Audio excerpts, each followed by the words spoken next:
Welcome to my channel classical mechanics most important MCQs. जो आपके physics के competitive exam में या किसी भी तरह के टेस्ट की प्रिपरेशन कर रहे हैं उनमें ये एमसीक्यूज़ आपकी हेल्प करेंगे। टॉप 20 एमसीक्यूज़ आज के इस वीडियो में कवर करेंगे। तो क्वेश्चन 1 को लेके चलते हैं। रियोनोमिक कॉन्स्ट्रेंट्स हैव। अब रियोनोमिक कॉन्स्ट्रेंट्स की जो प्रॉपर्टी है बेसिकली या उसकी डेफिनेशन में जो चीज़ आती है वो कौन सी है, तो यहाँ पे ऑप्शन गिवन है A B C and D. तो राइट ऑप्शन को यहाँ पे मैंने ऑलरेडी हाईलाइट कर दिया है। एक्सप्लिसिट टाइम डिपेंडेंट, बेसिकली जो रियोनोमिक कॉन्स्ट्रेंट होते हैं ये एक्सप्लिसिट टाइम डिपेंडेंट्स होते हैं। ये is the right answer. Question number 2, constraints that can not be expressed in the form of. अब वो कॉन्स्टेंट जिनको हम एक्सप्रेस नहीं कर सकते in the form of Q1 Q2 Q3 up to son T into is equal to zero, मतलब जिनको equal to zero की फॉर्म में एक्सप्रेस नहीं कर सकते वो कॉन्स्टेंट जो होते हैं वो क्या कहलाते हैं। तो यहाँ पे ऑप्शन देख सकते हैं A B C and D। तो इसमें जो राइट आंसर है वो है non holonomic constants. These constants are called non-holonomic constants that not expressed in the form of is equal to 0। Question number 3 की बात करते हैं। यहाँ पे sigma n is equal to I is equal to 1 into F I power a minus P I, P के ऊपर dot है मतलब इसका डेरिवेटिव है, into del del R I is equal to zero. It means कि ये जो हमारे पास इक्वेशन है इन क्लासिकल मैकेनिक्स, ये इक्वेशन किसकी इक्वेशन है, ठीक है। तो यहाँ पे इम्पोर्टेंट इक्वेशंस जो हैं बेसिकली उनमें से ही है ये d'Alembert principle, B principle of virtual work, Lagrange principle, Hamilton principle. अब यहाँ पे इनकी इक्वेशंस भी पूछी जा सकती हैं, लेकिन यहाँ पे जो गिवन इक्वेशन है ये है d'Alembert principle. A is the right answer. Next बात करते हैं क्वेश्चन नंबर 4 की। Coriolis force is. अब कोरलियस फोर्स कौन सी फोर्स होती है। अब कोरलियस फोर्स यहाँ पे हमें पता फोर्स की कंजर्वेटिव और नॉन कंजर्वेटिव इस तरह इनर्शियल फोर्सेस भी हो सकती हैं, लेकिन यहाँ पे जो कोरलियस फोर्स जो होती है ये basically non inertial frame of reference या नॉन इनर्शियल फोर्स होती है, जो जहाँ पे बॉडी जो होती है वो यूनिफॉर्मली मूव नहीं कर रही होती, वहाँ पे एक्सरेशन होता है। ऐसे फ्रेम को या ऐसी फोर्स को नॉन इनर्शियल फोर्स का नाम देते हैं कोरलियस फोर्स। क्वेश्चन नंबर 5 की बात करते हैं। Area swept out by the radius vector in unit time is called. अब ये हमारे पास केपलर्स लॉ, फेमस लॉ, वहाँ से स्टेटमेंट पूछी हुई है कि area swept by the radius vector in unit time, that area is known as areal velocity, that is called areal velocity. तो राइट आंसर इसका सी है। तो लेकिन जब आप टेस्ट को अटैम्प्ट करेंगे ऑल ऑप्शंस को रीड करेंगे, जो मोस्ट राइट आंसर होगा उसको आप चूज़ करेंगे। मैंने ऑलरेडी इसकी रीडिंग की है, जो मोस्ट क्लोज राइट आंसर है उसी को यहाँ पे मैंने ऑलरेडी हाईलाइट किया है, यहाँ पे हाईलाइट कर दिया। Question number 6, a usual expression for conserved angular momentum in a central force problem is.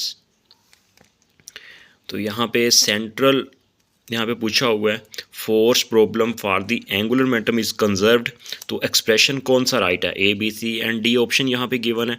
तो इसके मुताबिक जो राइट आंसर बनता है वो बनता है L is equal to M R square theta यहाँ पे, ठीक है। तो एल एंगुलर मोमेंटम को रिप्रेजेंट करता है, ठीक है। This is called the expression for conserved angular momentum.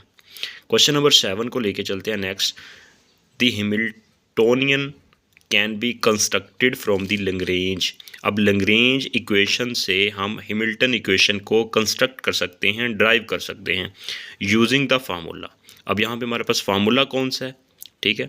किस फार्मूले से लैग्रेंज इक्वेशन को से हम हैमिल्टन इक्वेशन को ड्राइव कर सकते हैं। तो इसका जो राइट आंसर यहाँ पे A B C and D option यहाँ पे गिवन है। तो आपने जिसका जो राइट आंसर है वो लगाना है B, H Hamilton is equal to P I Q I dot minus L. B is the right answer. Question number 8, formula of the reduce mess.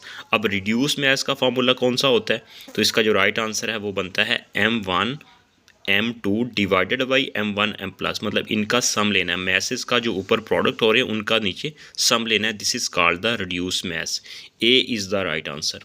Question number next बात करते हैं। क्वेश्चन नंबर नेक्स्ट की statement यहाँ से start हो रही है। 8 के MCQs की जो ऑप्शन यहाँ पे एंड हो रहे हैं वहीं से स्टार्ट हो रही है इसकी MCQs की statement. 9 there is dash relationship between the scattering angle and the impact parameter. अब स्कैटरिंग एंगल और इम्पैक्ट पैरामीटर को बी से रिप्रेजेंट करते हैं जनरली, तो स्कैटरिंग एंगल फाई, तो कहता है इनके दरमियान जो एक रिलेशनशिप होता है वो कैसा होता है। ठीक है, अब यहाँ पे डायरेक्ट, प्रोपोर्शनल, इनवर्स, तो none of this, no relation.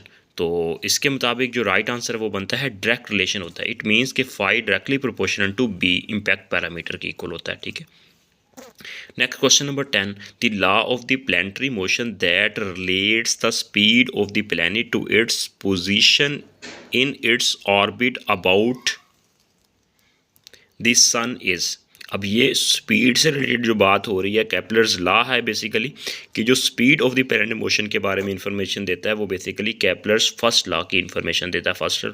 Kepler's first law, this is called. Question number 11, according to Euler theorem. अब यूलर थ्योरम वेरी इंपॉर्टेंट है क्लासिकल फिजिक्स में। Q dot partial F over partial Q is equal to this type here. अब ये basically हमारे पास ये किस चीज़ के इक्वल होता है, ये वाला formula according to Euler theorem ये होता है हमारे पास NF के equal. B is the right answer. Option यहाँ पे A B C and D all options को रीड करेंगे, लेकिन जो राइट आंसर होगा उसको आप टिक करेंगे। Next question number 12, a rigid body containing the n number of the particles has dash number of the degree of freedom. मतलब in the space में बात करनी है हमने कि हमारे पास एक रिजिड बॉडी है जो कंटेन कर रही है m नंबर ऑफ पार्टिकल्स। ठीक है, तो उसका डिग्री ऑफ फ्रीडम कितना होगा स्पेस के अंदर। तो यहाँ पे ऑप्शन देख लेते हैं A B C and D। तो इसका जो राइट आंसर बनता है वो बनेगा 3n। अब 3 हमारे पास X Y and Z और n क्योंकि स्पेस की बात कर रहे हैं तो इसलिए 3n को हम राइट आंसर क्लिक करेंगे। Question number 13, any linear transformation equation that has the properties required by the, यहाँ पे फार्मूला गिवन है aij dot aik is equal to partial jk where j and k, j के 1 2 3 की values given है इस card. This is linear transformation equation जो है ये प्रॉपर्टीज़ रिक्वायर्ड होती है। तो ये क्या होती है basically, this is called the orthogonal transformation. बाकी ऑप्शन भी देख लें, बी भी नहीं है, सी भी नहीं है एंड डी भी नहीं है। तो इसलिए जो मैंने राइट आंसर लगाए हुए हैं उन्हीं को आप टिक कीजिएगा। ये मोस्ट इंपॉर्टेंट क्लासिकल मैकेनिक्स के MCQs हैं जो अक्सर अकात आपके टेस्टों के अंदर आप किसी भी तरह की एग्ज़ाम की प्रिपरेशन कर रहे हैं उनमें ये MCQs पूछे जाते हैं, कॉमन MCQs हैं। क्वेश्चन नंबर 14 को लेके चलते हैं। Poisson brackets of the constant of the motion with the Hamiltonian h must be 0 is shown by the which of the following equation। अब यहाँ पे Poisson brackets of the constant of motion जो है वो बेसिकली विद Hamiltonian जो है इसके मुताबिक हमारा जो राइट आंसर बनता है A F H brackets is equal to 0। This is the right answer. Question number next 15, Lagrange brackets are invariant जो बदलती नहीं है, तब्दील नहीं होती। अंडर द राइट आंसर इसका यहाँ पे देख लेते हैं, ऑप्शन यहाँ पे देखें तो राइट आंसर मैंने ऑलरेडी बोल्ड किया हुआ है। कैनोनिकल ट्रांसफॉर्मेशन, मतलब कैनोनिकल ट्रांसफॉर्मेशन में हमारी जो पॉइसन ब्रैकेट्स लैग्रेंज ब्रैकेट होती है, लैग्रेंज ब्रैकेट जो होती है ये इनवेरिएंट होती है, बदलती नहीं है, तब्दील नहीं होती।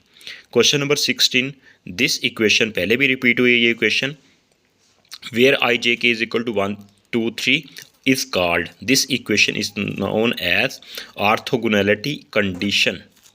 ए is the right answer. Next बात करते हैं, क्वेश्चन नंबर हमारा नेक्स्ट है 17। यहाँ पे momenta P dot is equal to partial H over partial Q, here Q is equal to partial H over partial P. यहाँ पे दूसरी इक्वेशन है, पी और क्यू की इक्वेशन गिवन है आर डैश इक्वेशंस। अब ये इक्वेशन जो है हमारे पास ये क्या इक्वेशंस कहलाती हैं, ऑप्शंस को देखें A B C and D।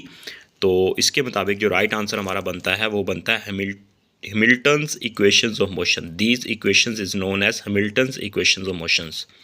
Question number 18. In del variation, यहाँ पे sigma and del operators are connected by the relation.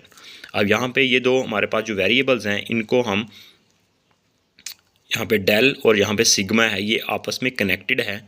By which following equation, यहाँ पे ऑप्शन देखें A B C and D. तो इसका जो राइट आंसर बनता है del is equal to sigma plus del T dot D over D T, मतलब derivative है, is the right answer. Question number 19. if u is a constant of motion then u h brackets is equal to. अब यहाँ पे u एक constant है, तो उसके मुताबिक ये जो हमारे पास एक इक्वेशन है ये किस चीज़ के इक्वल होती है, ये ज़ीरो की इक्वल होगी, क्योंकि u कांस्टेंट है, u चेंज नहीं हो रहा, जिसकी वजह से ये इक्वेशन ज़ीरो की इक्वल होगी. Next question 20. यहाँ पे करली bracket Q J Q K curly bracket Q P is equal to, ये किस चीज़ के इक्वल होती है, ये हमारे पास प्रॉपर्टी है, this is equal to zero. Very most important top 20 MCQs classical mechanics के वहाँ पे हमने डिस्कस किए हैं. तो इन MCQs को कीजिएगा, इंशाल्लाह ये MCQs आपके अपकमिंग टेस्ट में हेल्प करेंगे. किसी भी तरह के टेस्ट की कॉम्पिटिटिव फिजिक्स के एग्ज़ाम की प्रिपरेशन कर रहे हैं. All the best, take care. Channel पर नहीं है तो चैनल को सब्सक्राइब कर लें, बेल आइकन को प्रेस कर लें, वीडियो को लाइक करें, शेयर करें. अल्लाह हाफिज़.